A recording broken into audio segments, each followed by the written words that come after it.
मास आता है, आप लोग प्रयाग जाते होंगे। मकर संक्रांति जब आती है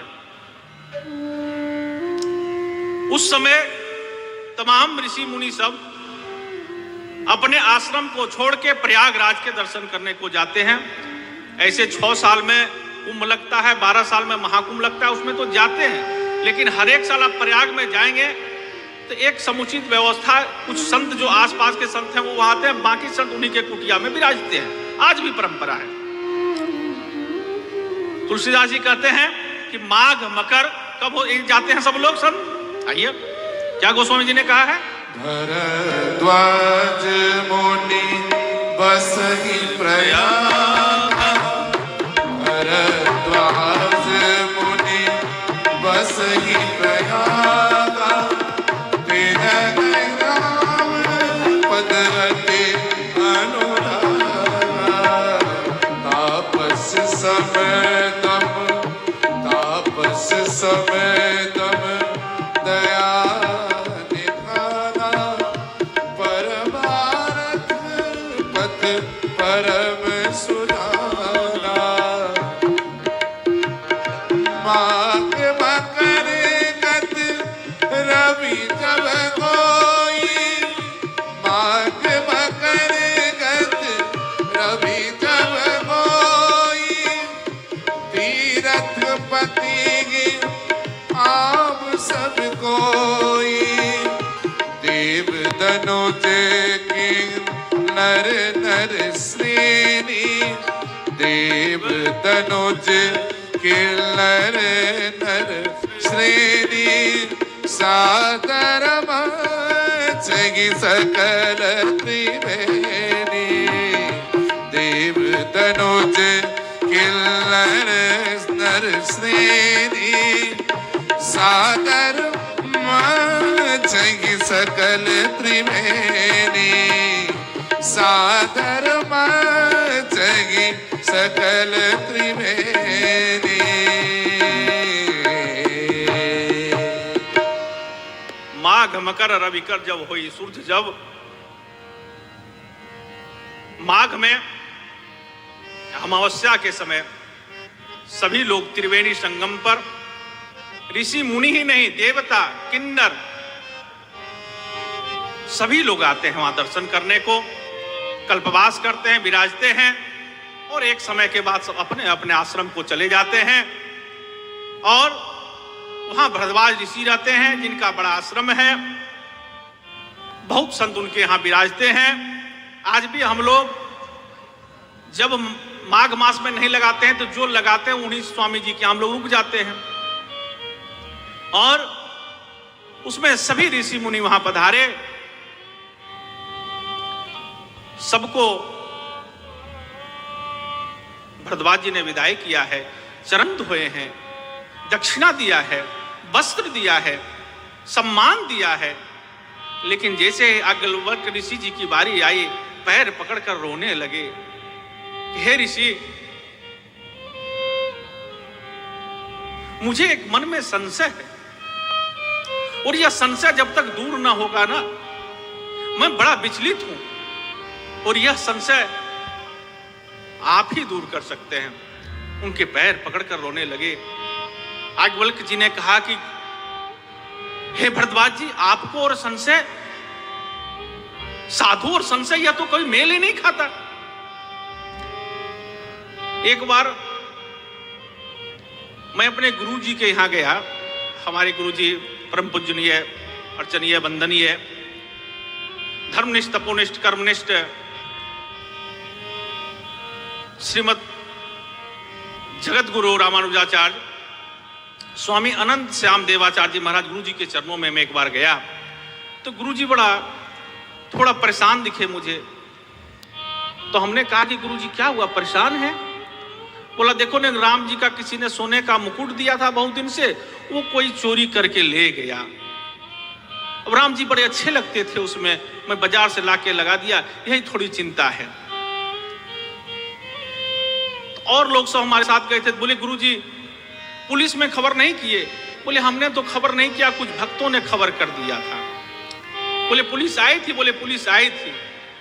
बोले क्या पूछा? बोले गुरुजी किसी पर संशय है, किसी पर शंका है तो बताइए कौन मुकुट ले जा सकता है। तो लोगों ने पूछा गुरुजी आपने क्या कहा? बोले अगर संशय ही होता, अगर किसी पर शक ही होता तो मैं साधु क्यों होता? अगर साधु को भी किसी पर शक हो, किसी पर संशय हो तो किस बात का साधु?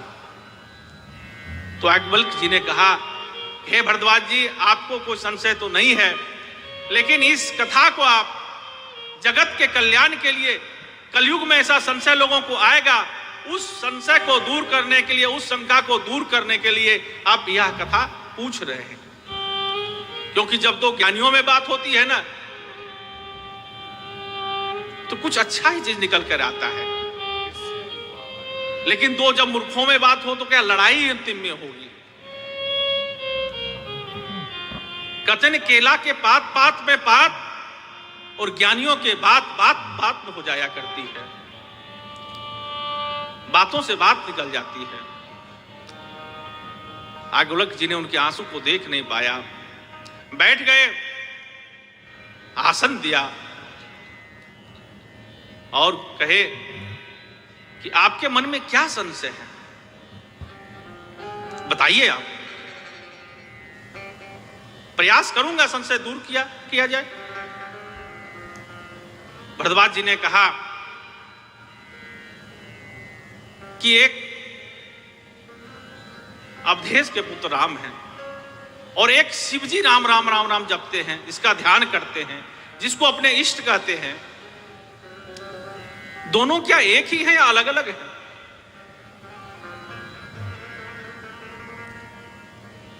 एक जो दशरथ जी के यहां जन्म लिए हैं राम, और एक राम राम राम राम शिवजी देवों के देव महादेव भूत भावन कैलाशपति बाबा वैद्यनाथ जिसकी जाप करते हैं, अपने हृदय में चित्त में रखे हुए हैं। दोनों क्या एक हैं अलग हैं? यही संशय, छोटा सा संशय।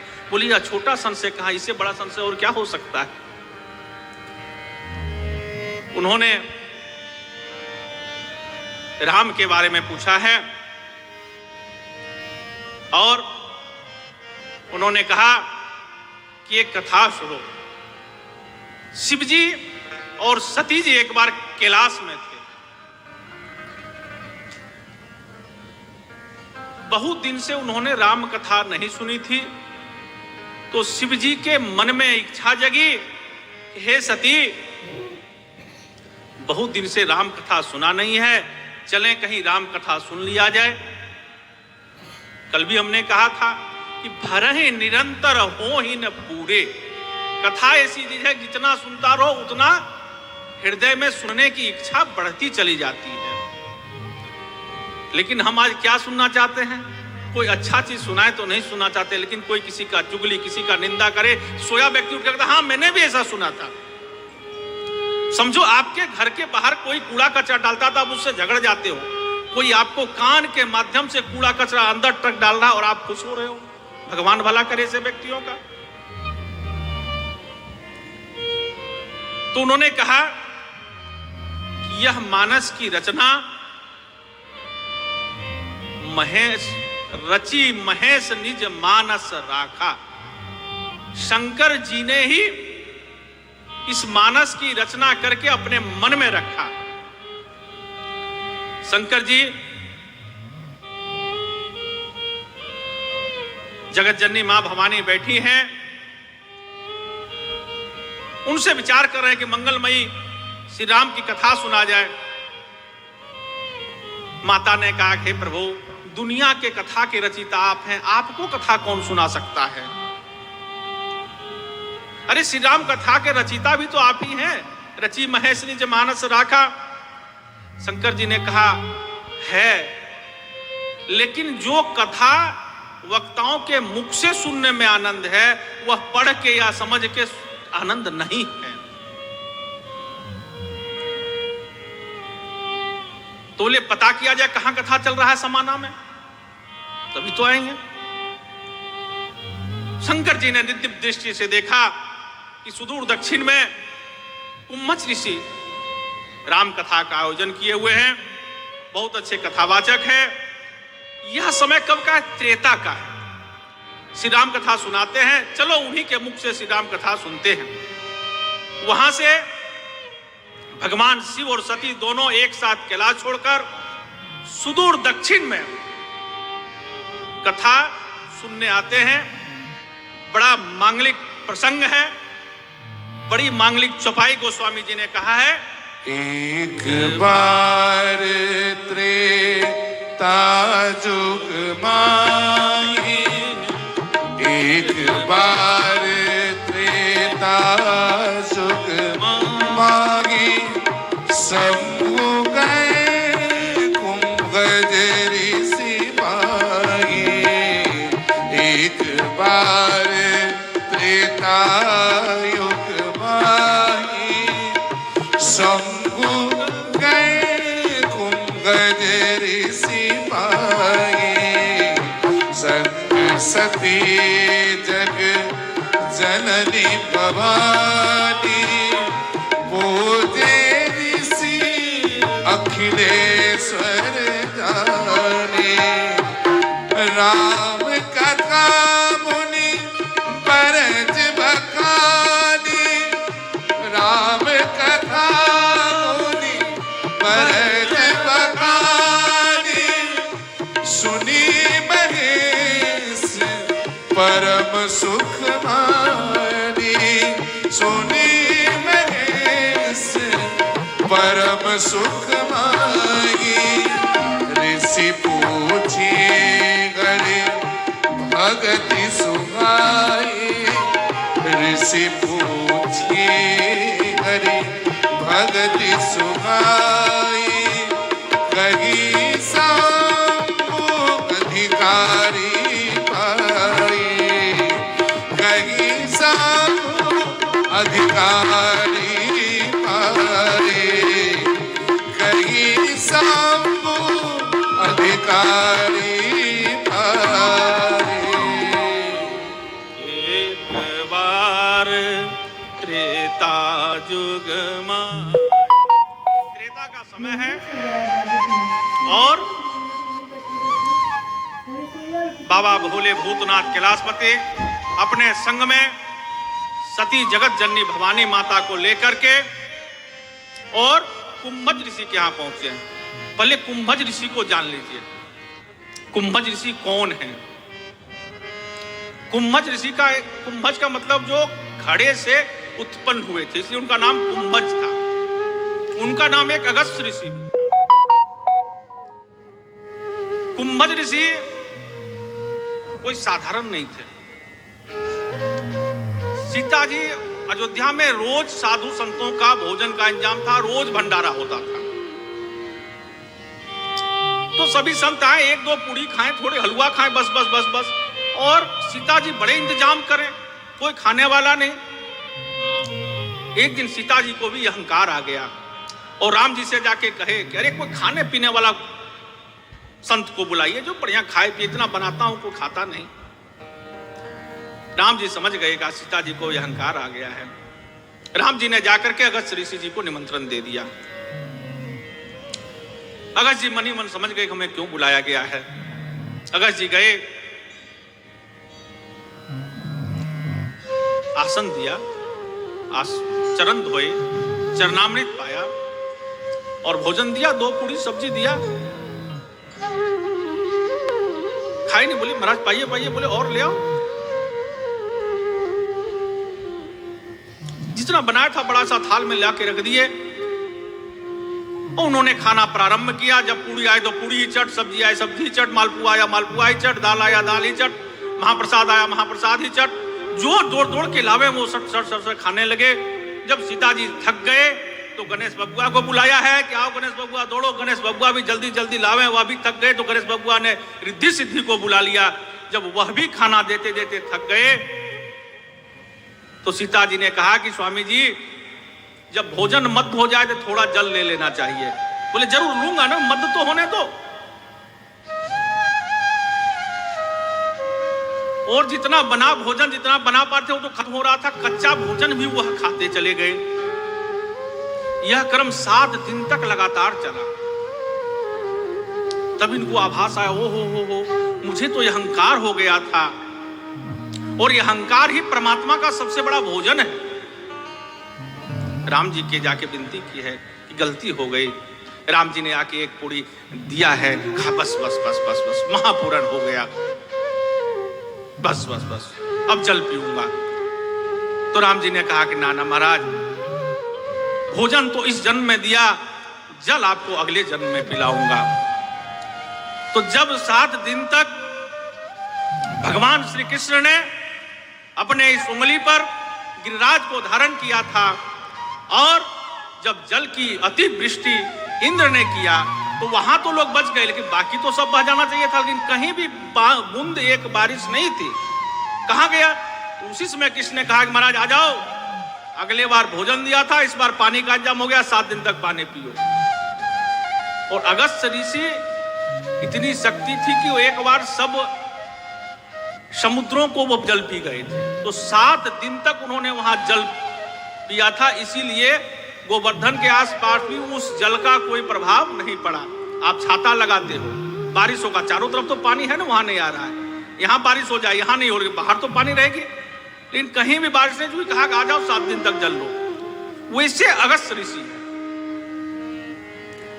तो आज कुम्भ ऋषि के पास गए हैं। कुम्भ ऋषि ने जैसे ही उनको देखा है, व्यासपीठ से उठ करके उनकी चरण वंदना किया है। और जैसे चरण वंदना किया है, सती जी को अहंकार आ गया। अरे ये क्या कथा सुनाएगा, ये तो खुद ही इनको प्रणाम कर रहे हैं, इनका चरण खुद ही धो रहे हैं, इनका सब कुछ ये पहले ही कर रहे हैं।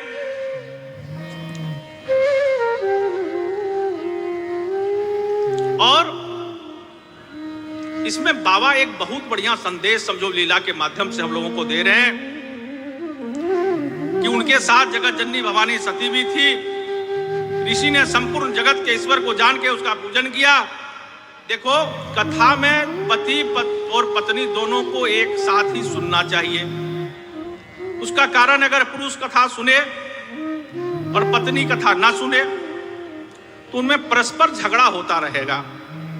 हर समय कथा में बैठे रहते हो, कथा रोटी देगा क्या, कथा तुम्हें नौकरी देगा क्या, लड़की विवाह योग हो गया, उसका तो लड़के खोज नहीं रहे हो, उसका देखभाल कर नहीं सकते, उम्र निकली जा रही है और बाबाओं के साथ जाकर के बैठे रहते हो।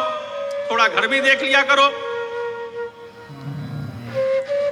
और अगर पति कथा ना सुने, पत्नी सुने तो भी झगड़ा होगा। पति कहेगा 24 घंटा बाबाओं के फेर में पड़े रहते हो, हमारे गेस्ट आ रहे हैं, उसका कुछ नाश्ता इंतजाम नहीं है, लोग मिलने के लिए आ रहे हैं, मैं चाय नहीं दे सकता हूं, तुम्हें और कुछ नहीं, तुम बस कथाओं में लीन लगे रहते हो। तो बाबा इसीलिए कहे कि जब भी कथाओं में जाओ, धार्मिक में जाओ, तो चले संग सती जगत जननी भवानी, कि अगर पत्नी कथा में आ रहे हैं तो पति को भी लाइए, पति कथा में आ रहे हैं तो पत्नी को भी लेके आइए। जब पति पत्नी दोनों कथा सुनेंगे तो परिवार का वातावरण सुंदर होगा।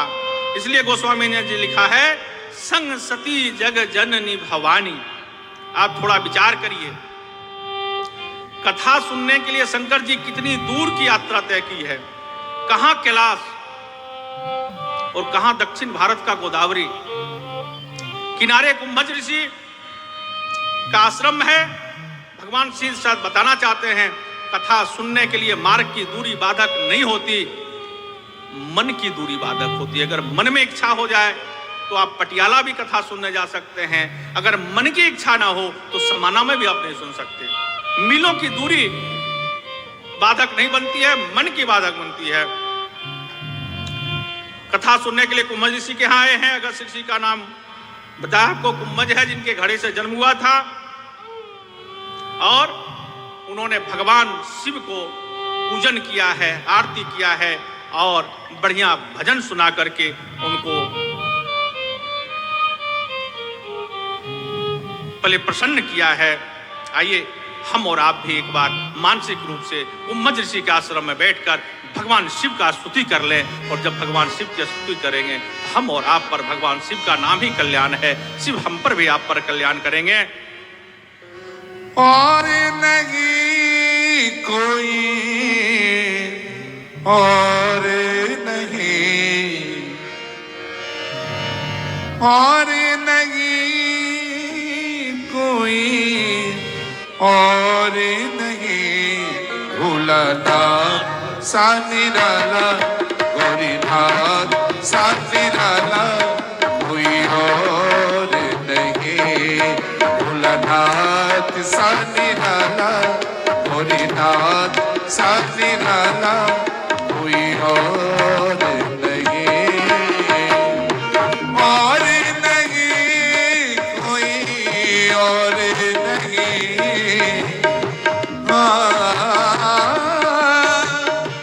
और नहीं कोई और नहीं।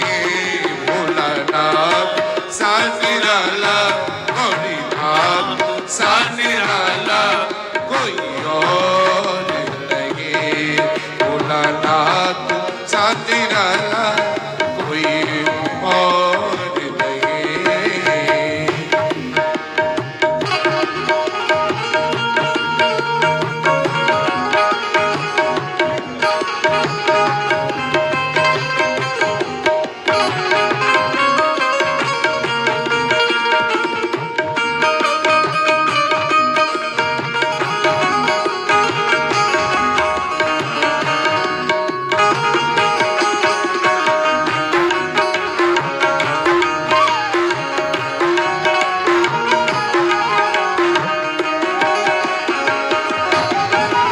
शिव का डमरू डम डम बोले।